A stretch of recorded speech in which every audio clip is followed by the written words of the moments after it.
The crossing. My name's James. I'm not anyone special. Just a guy who works long hours at a construction site trying to make ends meet. Most days I keep my head down, do my job, and get home. No drama, no excitement, just life. That night, though, something changed. It was cold, one of those bitter November nights where the chill seeps into your bones no matter how many layers you wear. I was driving home, tired and distracted, thinking about the overdue bills on my kitchen counter. The road was nearly empty, just me and the hum of the engine. Then I saw her. She was standing on the pedestrian bridge that crosses over the river, alone, barely moving, except for the way the wind tugged at her hair. She didn't have a coat, just a thin sweater. Her arms were wrapped around herself, but it wasn't enough, not against that kind of cold. I drove past at first. I told myself it wasn't my business. People do strange things. Maybe she was waiting for someone. Maybe she was fine. But something gnawed at me. I slowed down, my hands gripping the wheel tighter. My heart was pounding, though I couldn't say why. After a few seconds of arguing with myself, I turned around and pulled over. "Hey!" I called out, rolling down the window. "You okay?" She didn't respond, didn't even look at me. I got out of the car, the cold air hitting me like a slap. "It's freezing out here," I said, taking a few cautious steps toward her.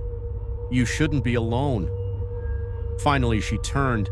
Her face was pale, her eyes hollow, the kind of look that tells you someone's been carrying too much for too long.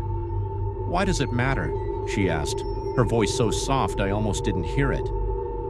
I didn't know what to say. I wasn't some hero, just a tired guy who'd stopped because something felt wrong. But I couldn't walk away now. "It matters," I said, "and you matter." She laughed, a brittle, broken sound that didn't match her face. "You don't even know me." "No, I don't," I admitted. "But I know what it feels like to stand on the edge." Her eyes flicked to mine, searching for something. "What would you know about it?" she asked, her voice cracking. I took a deep breath. "My wife. She passed 3 years ago. Cancer. I thought I wouldn't make it either. Every day felt like a fight to keep going." Her lips trembled, but she didn't say anything, just hugged herself tighter. "I'm not gonna lie to you," I continued. "It's hard. Some days it feels impossible. But you're still here. That counts for something." She shook her head, tears spilling down her cheeks. "I lost my son," she whispered. 6 months ago, he was 8. The weight of her words hit me like a punch. I didn't have any magic words to fix that kind of pain. Nobody does. "I'm so sorry," I said, my throat tight. "I can't imagine how much that hurts." She nodded, a small, shaky movement. I tried to keep going, for him, but I'm so tired.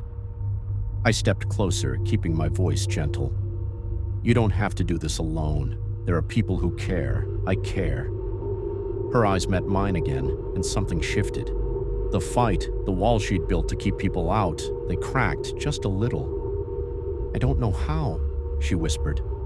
"Start with one step," I said, "one breath, one moment. You made it this far." For a long time we just stood there, the sound of the river below us filling the silence. Finally, she nodded, slowly, hesitantly. "Okay," she said, her voice barely audible. I held up my hand. "Come on, let's get out of the cold." She hesitated, then took it. Her hand was freezing, but her grip was strong. We walked back to the car, and I cranked the heat as soon as we got in. I didn't ask where she wanted to go. Instead, I drove to a 24-hour diner a few miles away, the kind of place where you can sit for hours without anyone bothering you. We sat in a corner booth, drinking coffee that was too hot and too bitter. Neither of us said much, but it felt okay. Like the silence wasn't something to be afraid of. "I don't know what happens next," she said after a while, staring into her cup. "Neither do I admitted, "but you don't have to figure it out tonight." She nodded, a faint smile tugging at the corners of her mouth. It wasn't much, but it was something. When she left, she thanked me. Not just for the ride, but for seeing her, for stopping. I never saw her again.